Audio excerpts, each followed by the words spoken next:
So I want to go back in your history. You're doing well as an entrepreneur now. I love it. Like people see you on social media, they see the Lamborghinis, they Yeah. see the multiple businesses, they see the business partners and the Right. trips. But that's not where you started. No, absolutely Right? not. Bring me back to the origin Sure. story. So I'm the first generation. Like my family both grew up in Guadalajara, Mexico. I'm first born here in America, and like everyone's dream for their kids is to go to college, become a doctor, become something, right? And for me, my dream ever since I was a kid was to be a soldier, be in the army. Actually, I wanted to be a Marine. My stepdad, my mom, and my dad divorced when I was like about 8 years old.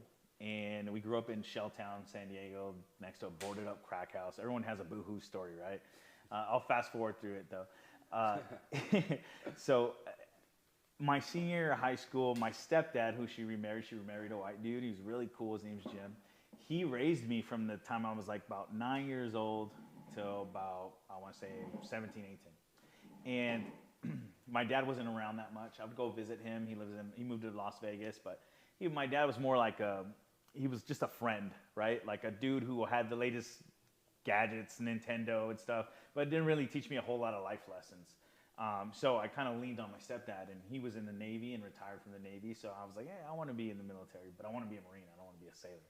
And long story short, I moved here my senior year of high school, the beginning of senior year. I went to Agua Fria High School in Avondale. And I was in ROTC for 4 years of high school. First, it was Navy ROTC, which my stepdad was really proud of at the time. And then when I moved here, I was in Air Force ROTC. This is the first time I ever tell this story, so it's actually pretty cool. And nobody ever cares about me before I was rich, right? Then they had a falling out. He became an entrepreneur, owner-operator for a trucking company. He bought his own truck and started traveling along. And, people fall out of love or whatever. And they divorced. So I joined the Army, and I was gone. I was gone in the Army for 7 years. I did 5.5 Special Forces and 2.5 intelligence to start off. So I got to travel the world. I did all of South America. I did Afghanistan, Iraq, Pakistan, all the stands, right? And I got to see a lot of crazy stuff and play Call of Duty in real life with no respawns.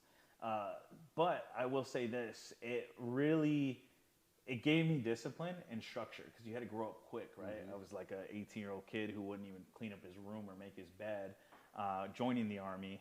And, afterwards now I'm like dress right dress. I'm very OCD. Like the label's facing this way because the camera's there. When I first put it down, it was like this and I moved it. I know nobody saw that, but it doesn't make a difference. But to me, it does. It's stupid stuff like that. But what it did teach me was discipline, accountability, and always striving to be better. So after the military, towards the end of my stint, I like to call it a stint like it was a prison deal, right? Towards the end of one of my deployments, I started losing a lot of friends, a lot of battle buddies, right? We were in Iraq and stuff, and they had, at the time, was a Special Forces reenlistment bonus. It was needs of the Army. So you would sign up for 20 years minimum. 20-year career, you would get a $150,000 bonus. You would get half up front, tax-free, and then every year on your birthday, I guess, of signing up, you would get an amount, prorated amount, right? Divided over the amount of years you had left. And I remember I was like, man, that's a lot of bread. Like for a young guy like me, I was 24 at the time, 24. Picture me with a full head of hair. I was 24, I had a six-pack, I was hardcore, I was like, rucking and doing all this stuff and jumping out of airplanes, and I just wanted to do it, but at the same time, it was like, I'm committing my life, and I'm accepting that my life is worth a certain amount of money, right? Because I've seen and felt my friends die. And I was like, okay, well, what am I going to do with this money? I'm going to go back and buy a cool BMW, and then what? I'm going to enjoy it for 3 months, and then I'm going to get deployed again, all the while still making payments on the BMW and getting shot at, and just it didn't make sense to me. So I didn't know what I wanted to do when I got out, but I did meet a plastic surgeon over there. He's actually from LA. We're still good friends, and he was National Guard. So he was part of a practice, and he was doing he was doing at the time boobs and noses, right? Boobs and noses, they pay the most. Yep. So that's what he was doing. But his passion was reconstructive surgery, burn victims, disfigurements, things of that nature, cleft lips. And so he signed up for the National Guard, or the Reserve, excuse me, to go over there during wartime and fix people that were burn victims, kids that had had limbs blown off, all types of different things. And I got to become really good friends with him. And it made me just fall in love with the idea of helping people. Because they would always tell me, you know, we would go out there and we'd get shot at and we'd shoot back and, you know, stuff would happen. People would get put in bags and stuff. And I would always think like, man, what am I doing this for? Like, what am I doing this for? And my sergeant would always, my first sergeant would always say, hey, we're helping people. We're helping people. You always got to remember you're helping people. And it's crazy. When I saw him helping those kids and people, it really hit hard. Yep. It made me realize that I'm not helping people to the best of my ability. So I came back and I got out of the Army. I decided not to sign up for the $150,000 bonus. And I got like, it's called paid termination leave. When you get out, like you have accrued amount of leave, paid time off, basically PTO in the civilian sector. And so I had a good 3-4 months to kind of just chill and figure out what it is that I wanted to do. During that time, I played a lot of Call of Duty and I drank a lot. Okay, so like I had PTSD. I saw a lot of ugly things. Had kids and I don't really talk about this a lot. So I saw a lot of nasty stuff that I had to go through. And when I came back, I had time to think about it. Because when you're there, you don't really think about it. Right. It's funny, you do what you got to do, and then on the helicopter ride back, no one's talking. Like, everyone's quiet. On the way there, we're like, yeah, you know, all excited and stuff. And then on the way back, you're just completely just silent. And you don't talk about it. You get back and you take your rucksack off all your gear, and you put your fucking shorts, sorry for my language. It's okay. You put your shorts on and stuff, and you go to the gym and just pound it out, right? But when I left the Army, now I had time to actually like process a lot of this stuff, and it messed me up pretty bad. I'm not gonna lie. I became an alcoholic, and it got so bad to the point where I would have to like wake up and I'd have the shakes, and I had to take 2 shots of Jack Daniels before I brushed my teeth, just so I could, you know, get the edge off. And long story short, that happened for a couple months during those 3 months, 4 months that I was off. And I'll never forget, during Christmas, my family came from Mexico, from California, and we had Christmas at my mom's house. And one thing I promised her is that for a year when I got out of the Army, I was gonna stay at her house because I was her baby, right? When I got out, she didn't want me to get an apartment. She's like, move in back home. I need you home. Your brother's still here. So I moved home. And during that Christmas, I was such a complete ass clown, like fucking drunk, stumbling. I knocked down the Christmas tree. This is at 10:30 in the morning, bro. I'm like Frank the Tank out here. You know what I mean? And finally, my mom pulled me aside and was like, hey, this is not my son. I don't know who you are. You can't do this. Like, you're going to end up killing yourself. And I quit at that moment. I quit cold turkey, quit drinking for a good while. I went and saw the VA. The VA like put me on prescription for antidepressants and all this stuff, right? And I tried it for a good 3-4 days, and I did not like the way I felt. I wasn't Tino anymore. I had no personality. I was like dead inside. So after that, I started doing research online, like everybody else does, and I found what's called GABA. It's all natural. It helps with serotonin. It helps with anxiety. It's a natural remedy. So I started taking that, chewables. I went to Whole Foods, and I started taking that, and literally like in about a month and a half, my anxiety was like completely gone. And I was like, wow, thank God. Like, because who in here has ever had anxiety?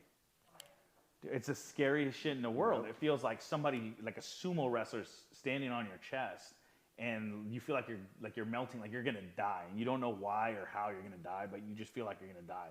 I've been in a couple situations where I felt like I was gonna die because we're getting ambushed in Iraq, and I didn't even feel that bad when I was there.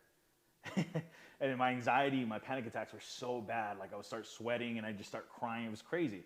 But this GABA stuff changed my life. And to this day, I'm like, anybody that has anxiety, I'm like, dude, I highly recommend it. It's cheap. It's like $8. They make it in chewables. It's incredible. Long story short, me and my brother are chilling, and I'm like, I gotta get a fucking job. Like the money I had saved up from being a Call of Duty extra is gone. Like I gotta get a job. So my brother's like, hey dude, sign up for SWAT. My uncle's a DEA agent in LA. Yep. He's really well respected. He's a chief or something. And he's like, go come try out. You can get a walk on. And so I went and then we did a dry fire test and like, dude, they're like, yeah, we'll offer you a job, like starting out, $120K with benefits, and you'll be at 180 in no time. And for me, when I was in the Army, I was making like 60 racks a year. And I was like, hell yeah, I'm an E6 staff sergeant, young greenie beanie, you know what I'm saying? I thought I was the shit. And it was hard for me when I got out because nothing separated me from the guy that works at Best Buy who's 25 years old. So I started using my GI Bill because I didn't want to be part of that. I didn't want to have to shoot at anyone anymore or smell that smell of carbon. It was like ingrained in my nostrils, and I didn't want to do it anymore. So I passed on the SWAT thing, and I'm like, hey, nobody wants to get out of their comfort zone. That's why they can't get jobs, right? Everybody wants to know what they know, do what they do. Yep. And if anything that's uncomfortable or feels different, they're like, oh no. Yeah, for sure. So for me, I pulled out my iPad and we're playing Call of Duty. This is like 2012, January 2012. Playing Call of Duty, we're drinking Mickey's Bombers because at that point I was broke. So I'm drinking Mickey's Bombers, eating bacon, and it was just ice cream, just being a loser, to be honest with you. But knowing that I had to do something, I picked up the iPad, went to Craigslist, back in the day when people used to get jobs on Craigslist. And the first one was like car sales. And it was like guaranteed $9,000 or $6,000. I was like, whoa, that can replace what I was making in the Army, right? At 1st and 15th, it was like clockwork. I got paid. Now it was like zero income, right? I still had the BMW. So I called and I was able to talk to somebody and secured an interview. I was drunk as fuck when I did it. But anyway, long story short, I go to the interview.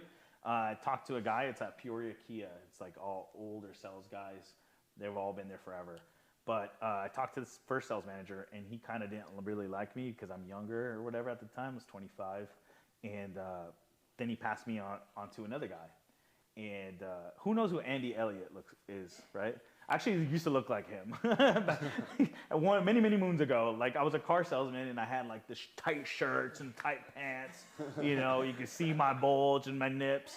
And shouts out to Andy Elliott. He's a beast. But I used to dress like him, look like him, and be like that, right? Like I just got out of the Army, right? So I was like, ooh, gung-ho and stuff. And the second manager that interviewed me was a veteran in the Marines. So he was like, hey, dude, I like this guy. Let's give him a shot.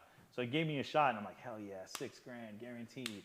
Well, it's $6,000 guaranteed over the course of 4 months. So $6K divided by 4 months. Yeah, I didn't know that, but they car guide me. You know what I'm saying? So they sleazy car guide me. But long story short, after the first month, I started looking into doing investment banking. So I applied to Chase, and Chase was like, yeah, we'll bring you on. I did like 3 interviews with them, and long story short, I went to the GM's office at the car dealership my second month to quit. And the first month I only sold half a car because I did 1 car deal, but a guy who was already selling cars helped me. So we split the deal. So I didn't make any money. And I went in there to quit, and he's like, hey, dude, you have talent. You will be good at this if you really put both feet into it. Like, I can tell you're not giving it your all. There's no way in hell that 1% of the United States is in the Army, and 1% of that 1% is a Green Beret. And there's no way that you can tell me right now that that was easy and this is harder than that. Wow. And he put that in perspective to me. His name was Michael Knapp. Never forget him. He's Japanese and white, but he was a fucking killer. Anyway, long story short, his brother was a Special Forces colonel. So he hopped on a call and like put us on a 3-way call, and he's like, hey man, just put your mind to it, da da da da. And I was like, all right, cool, I'm sold. So I called Chase, and Actually, I didn't even call them. I ghosted them. I remember ghosting them. And then they were on me for a while. But long story short, I stayed in the car business. The very next month, I made $8,000. And I was like, whoa, this is crazy. $8,000 from selling cars. And then the next month, I made 12 grand. And then the next month, it was like 14 grand. And then I got too excited, and then I went back to 4 grand. And I'll keep it a buck, right? Sales guys get complacent. Yep. They get excited. They want to spend their money before they get it. And I still wasn't that good at managing my money. I managed it enough because I had like a very scarce mindset, like super scarcity. I was like, man, I don't ever want to be broke again. I remember like trying to fix my BMW in my mom's garage. I couldn't, it was like a Torx thing, and I'm trying to fix it because the water pump is so expensive, and I was crying in my mom's garage. I'm 25 years old. I'm like, dude, I'm a fucking war veteran. I've done all this stuff. I have like the most amazing chest plate worth of medals and bronze stars and all this shit, and I can't even afford to fix my BMW, man. It like broke my heart, you know what I mean? But what it did make me realize is that material things are just that, material things. Yeah. So I ended up getting really good at sales and moving up, and sometimes in business or even in W-2 world, who in here has been at a job for a very long time and you started feeling like you're not appreciated? Anybody in here? A bunch of people, right? And then sometimes you're like, man, I want that promotion, but it's one of those things where they're like, you're doing really good in your current job. Mm-hmm. Then if we promote you, we got to train you. And then we miss out on that during that period of time. So one thing I learned is sometimes you got to quit to get promoted. Now what that means is you have to go in there and tell them you're going to quit because you want more. Now at that point, they're going to say, all right, we're going to promote you and we're going to train you and we're going to take care of you because we value you, or they're going to let you go. Yeah. So it's funny you say that too, because actually every job I've ever had that I've ever quit, the minute I told them like, hey, I'm out of here, they start offering me, like, hey, well, what if we did this? What if we gave you these hours? What if we gave you this raise? Right. So it's one of those things. Yeah. They see the value, but they won't ever tell you. They won't tell you. You're complacent. Yeah, because if I can take a girl to McDonald's every day and I don't have to take her to Mastro's and she don't ever complain, well, we're going to be on that dollar menu. You know what I'm saying? If you like this episode so far that I'm doing with Shark Tino, then you can go over here to watch the entire episode in full. Or if you want to not watch another part where we kept the conversation going, you can click on this video right here.